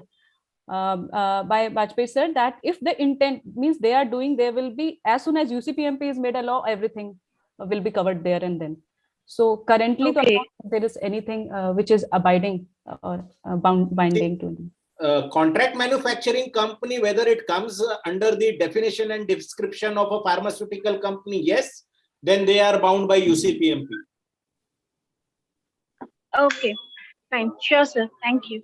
Thank you, Monica. Yeah. So should we take the last question, Dr. Swati, and then I am here, Bajpai sir. yeah. There are few hands. यानी actually. आई नहीं है स्वाति बाकी सब It's on the way, sir. अरे वाह, thank you Satish. So Mr. Ravindra Jain, please go ahead. Hello, Mr. Bajpai and Pharma Academy. Thank you very much for organizing this program. I'm Ravindra Jain calling for you from Yangon, Myanmar. Okay, so I want to say only one thing. It's an excellent presentation, and it is not a question. It is just a suggestion that we all need to prepare as a pharma company and doctors. Whatever you are earning, pay for tax, and then have a peaceful sleep. Thank you very much for your nice presentation. Wow, thank you, Thank Mr. Yeah. Thank you for joining from Yangon. Mr. So, Raghavan. Mr. Yeah. Raghavan, yeah, Karthik, please. Very good morning, sir. Morning. Am I hearing, sir?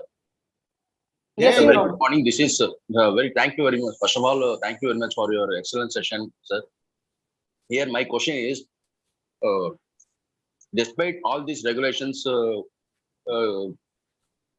given by some companies like the government, but some small companies, they don't follow any ethics, sir.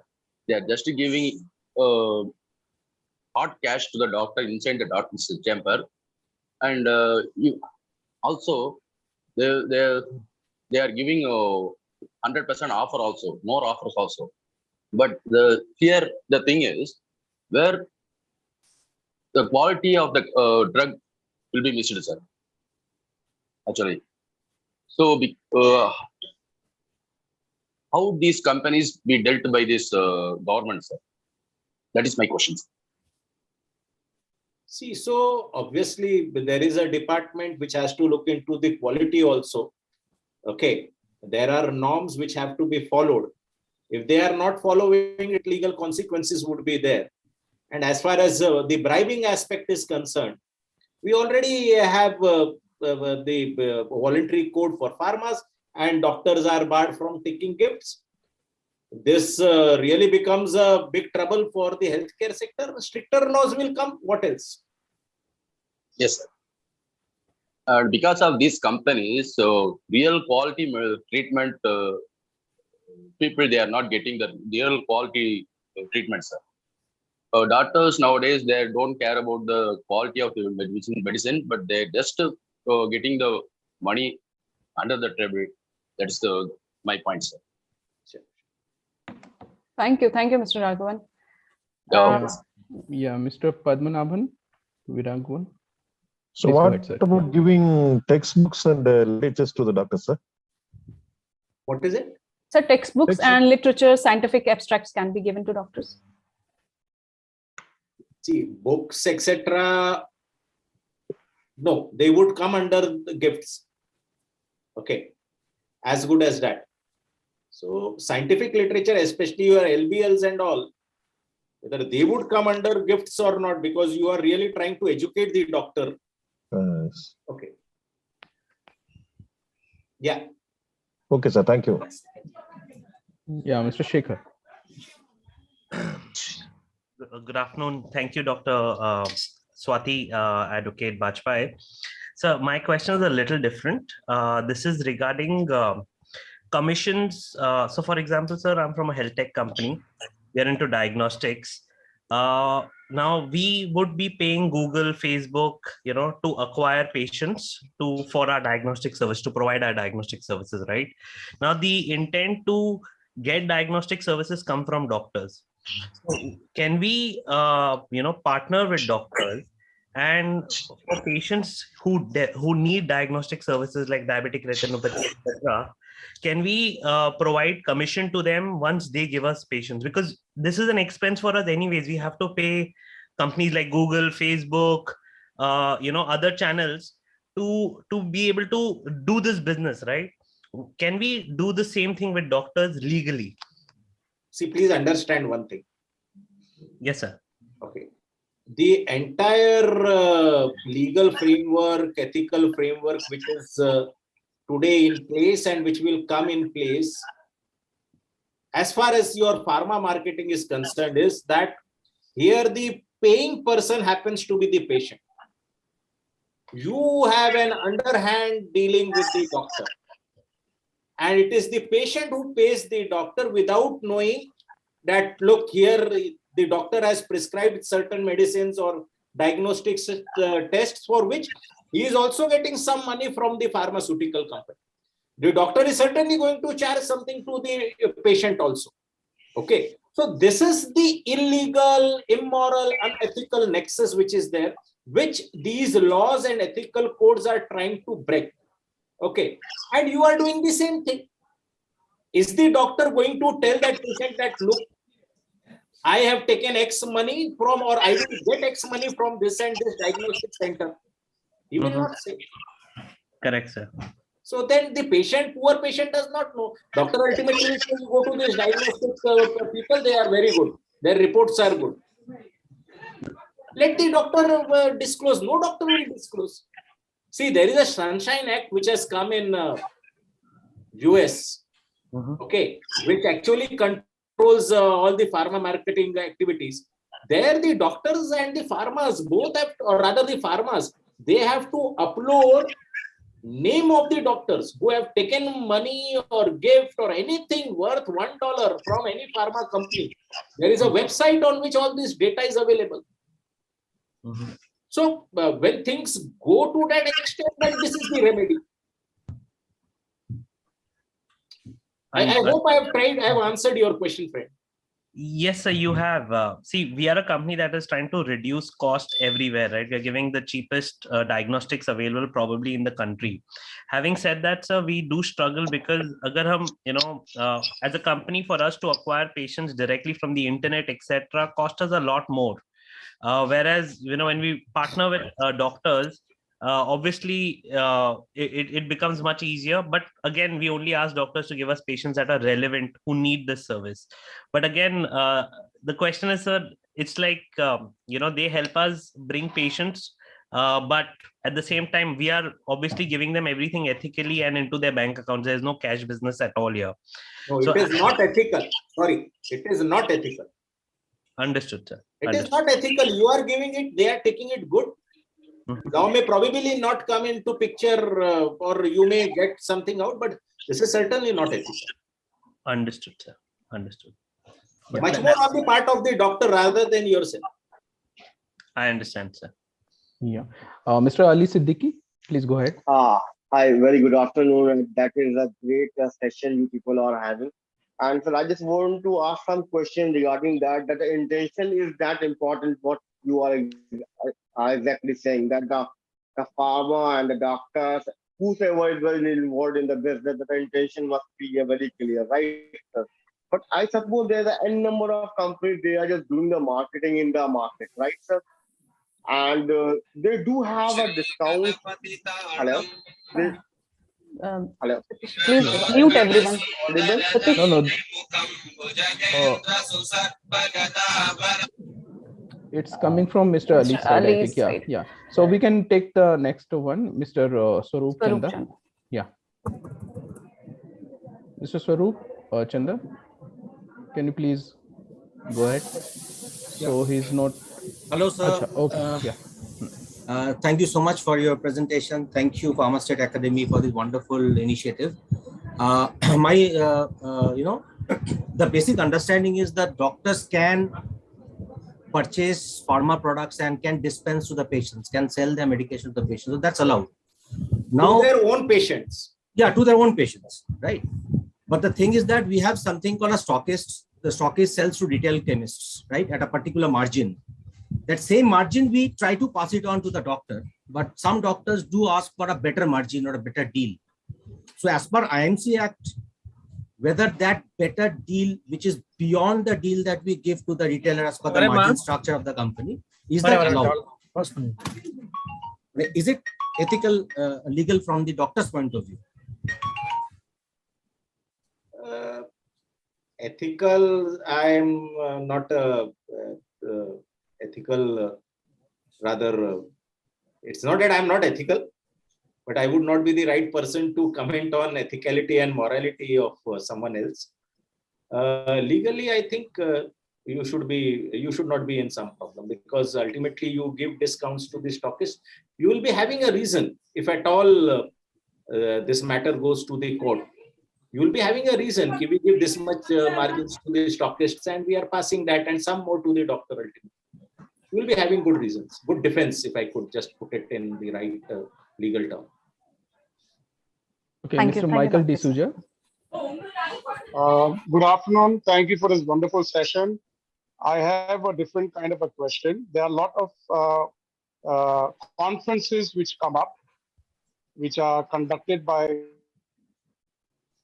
You're on mute. Please unmute, Mr. Michael. Yeah. There are huge requirements for participation, which goes into lakhs. And in return, you get stalls and advertisement of your brands. Now, this creates two kind of issues. One is it create entry barriers for smaller companies because of the huge participation costs. Number two is how would the company able to record that expense? Would it be a legitimate expense to show it as an expense, or like what you said in the new laws that it has to be clubbed with the profit to then get taxed? These are two of my... No, so this expense you can obviously claim because it is not directed to a particular doctor. Okay. In fact, an attempt was made even to regulate medical societies, but that was not possible. In fact, that has been done away with also. But yes, you can, that expense is proper. Now, how you compete, that's a different ballgame altogether. Okay. Thank you very much, sir. Thank you. Mr. Deepak Nayak. Yeah, I would like to extend the question which was earlier asked about social media. If you ask doctor to create patient awareness through Facebook, can that doctor be paid for his time and effort? And thank you, Pharmaceuticals and sir, for your elaborate explanation and very frank answers. So again, the intentions would be important. If at all that matter goes to the court, what was the real intention? Whether sir, in that no brands were spoken, no brands were shown, only disease awareness is created. Yeah, but then again, the amount of money that you are paying, at what frequency are you paying? Are you paying to the doctor who is prescribing your brands a lot? Okay. If at all these things may come. Understood. Otherwise, patient education, you can spend whatever you want. You can tie up with doctors, no issues on that. Thank you. Thank you, Mr. Bajpai. This question was in minds of many people and very rightly asked and answered by you. Thank you. Mr. Vijay Sharma. Yeah, good afternoon, Mr. Bajpai, and good afternoon, ma'am. My question is again coming with Swaroop, as companies are giving directly to the doctors now, and even stockist margin is 20%, but company is giving 20 plus 20% margin to doctors. Is that a what we can say legally permitted or not? I can only say it is not legally barred. Right, Mr. Vijay, it is not legally barred. That is, there's some disturbance. Hello. Yeah. Satish, there is something. Yeah, there is a lot of disturbance, Mr. Vijay. So need to go to the next question. Dr. 𝗪𝗵𝗿𝗪𝗏, please go ahead. Yeah. Hi, everyone. Thank you, Mr. Bajpai, and thank you, Pharma State Academy, for this wonderful session. I just like to put two things on the table for everyone to consider. And this is based partly on my own experience in the pharma industry for more than 30 years, and also the queries that have been coming up here. Now, one point was brought up by one of the other queries. Please remember, just because certain companies are doing something, that does not legitimize it.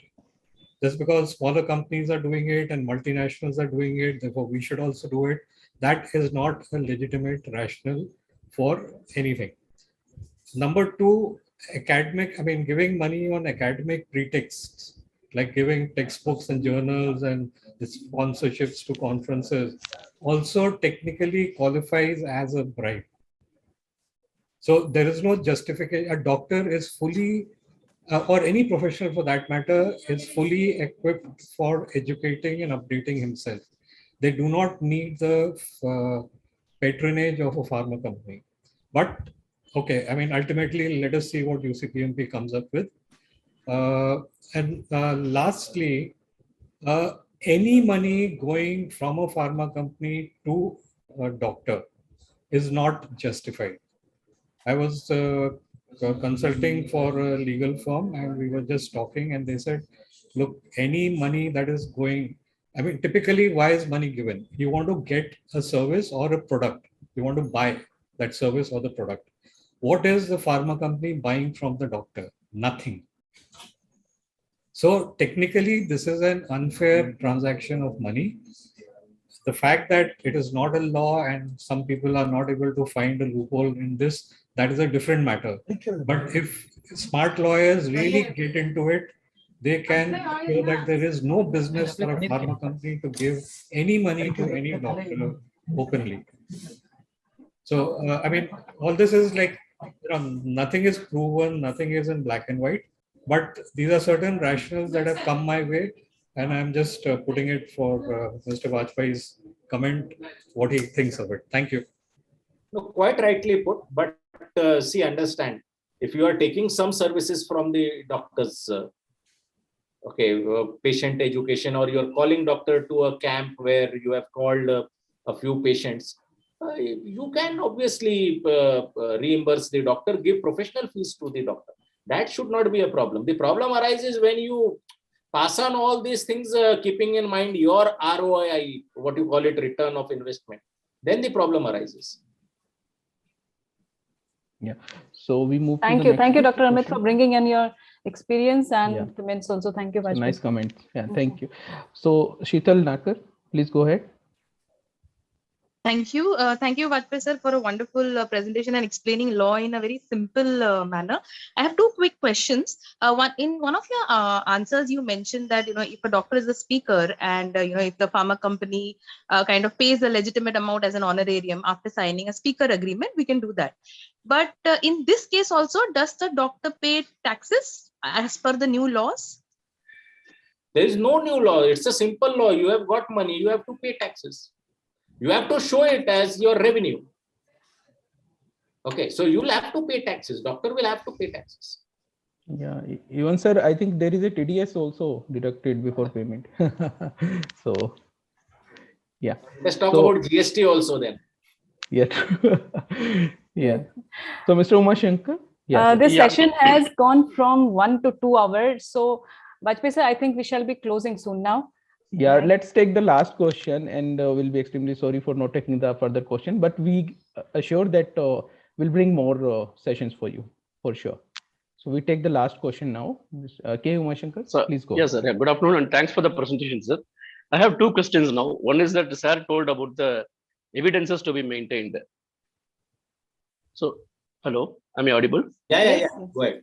So evidences to be maintained. So now, for example, if we invite some set of patients in the same doctor's chamber, some 10-20 patients, like doing some camps, let it be like whatever the kind of camps it is for the patient's benefit. For the doctor will do the camp with free of cost to the patients without taking any fees from the patient, because there is no evidence to the doctor also that he collected fees from the patients.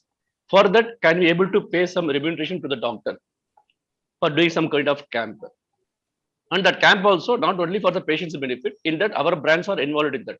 So in the point of view of the company will get the feedback from the patients and the doctors about the molecule efficacy and the compliance of the brands. All these things will get the feedback. For that, we do free camp for the patients. For that, doctor is not collecting any fees from the patient. And for that, we are paying money to the doctor in the term of conducting the free camp. Is it? And for that, we have evidence of taking photographs of the camps. Whatever we conduct, we will take the photographs of the camp conducted. Is it eligible, sir, to the doctors? The prima facie, what you say, I think, yeah, there should be no problem in that. So this can be done. This will not come under any law. See, understand, the doctor is not breaking any law. He is not taking a gift. He is just taking remuneration that he can charge. Instead of patient, you are paying him. Patient is getting that service free of cost. But no, sir. See, of course, doctor will take the fees, but there is no proof of fees of the patients. See, doctors is not going to conduct the. At least from your viewpoint, you could take down the names of the patient that the doctor exactly by you exactly with proper address. Maybe if you are so much bothered about the UCPMP and the other laws, you can take an Aadhaar card of the patient. These are the people who had come. We have collected all the evidence. We have it. Fantastic. Something that very clearly comes out that this was not done for something else. It was done for the purpose what has been stated. And these are the evidence which a normal person would also, collect. Fair enough. Okay, fine, sir. Second question is like same thing as I told, evidence has to be maintained. We'll invite some 10 doctors to a kind of get-together program. It is not, I can't say it as a CME. If you say CME, you're saying it's a doctor's education knowledge. So we are calling it as a get-together program. We'll invite some 10 doctors. We will have a presentation on our product, and doctors will give their feedback about how they treated the patient, how the brand is efficacious, how the brand is having the compliance. All this, doctors will give the feedback. That is also for the benefit of the company. Doctors are coming and going. For that, can we pay any remuneration to the doctor where he is spending his time, is stopping his practice and coming to the program, get-together program? It is not for the enjoyment. He is coming for the company purpose to give the feedback about the product, where he is losing his practice and coming. For that, we will pay some remuneration to the doctor. Is it applicable, sir? We will have the evidence of taking photographs. I have already shared with you what were your real intentions. In fact, there were a few questions which had come. There was someone who was disclosing that the questions which are posed to doctors are so obvious that the questions are only posed to do, complete the evidences that yes, everything was above board. No, sir, what I'm saying, no, sir, really actually, if you have done it in the right way, then why should you be bothering about? No, sir, what I'm asking is, doctors is coming for, of course, we want to take some investment, we have to put some investment. For that only I'm making this. For this, I have evidence. Yes, sir. But the intention is different only. Yeah, but yeah, evidence based, I'm talking now. So for sure, this is called expert panel meet, and you can do it for sure, and you can pay to the doctor considering the fair market value, something which is not very exaggerated values you pay. That is all. Okay. Yeah. Okay, fine. And it is mentioned in UCPMP also. You can hire a doctor as a consultant. Yeah. Okay, fine. Okay, thank you, sir. Thank you. Thank you, Mr. Umashankar. And really sorry to all those who wanted to interact with the advocate. I think there are only 7-8 questions pending. So let us take them some other time. And and most of the questions have been answered by Bajpai sir, saying thank you so much, extended by 1 hour, but patiently you answered all the questions. Yes. And thank you all the participants for joining us and putting up the relevant questions, some discussions, some perspectives. Those are very important. And that is why we say that we will bring you the right discussions, the discussions which shall happen for the pharmaceutical, healthcare and doctors, the whole industry. Patient should be the, the touch point which should be in your mind while you're doing any act in healthcare.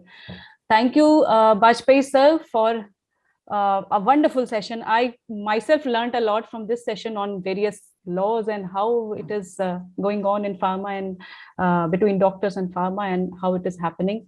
Any parting comments today, Bajpai sir? Let us not forget that we are in a sector which is so very critical, healthcare. Okay. Ethically, morally, legally, we all have to be on the right side. It helps everyone. That is all. Thank you, Dr. Swati. Thank you, Vivek sir. Thank you, Satish, and Pharma State Academy for organizing such a beautiful program. Thank you, Bajpai sir, for taking out your precious time on a Sunday, being with us. Thank you, Institute of Medicine and Law, and all the people who have joined from the institute for this session, and all the network, the Pharma network connected with Pharma State Academy, who were very eager to join this session. They showed we got so much overwhelming response that we were thinking, how will we manage this? But thank you so much for the support. You all have made this session a brilliant session, a session to be remembered for the year. We'll try to bring in more sessions like this in the future. And from Pharma State Academy, please connect with us in case of your learning and development needs. We take care of your trainings, your learning and development for the whole year in a online and offline blended mode. So here, thank you, Satish. Thank you, Vivek sir. And thank you all for joining us today. Yeah. Thank you, everyone. And we will sign off now. Just I have posted one link for the feedback form. Do let us know your thoughts, like how did we perform? So just give the candid feedback. So, and also you can mention any further sessions or any further queries you have, you can mention in the feedback form so that we have an idea what should we bring on the table next time, right? Thank you, everyone, and have a lovely Sunday. Thank you. Bye.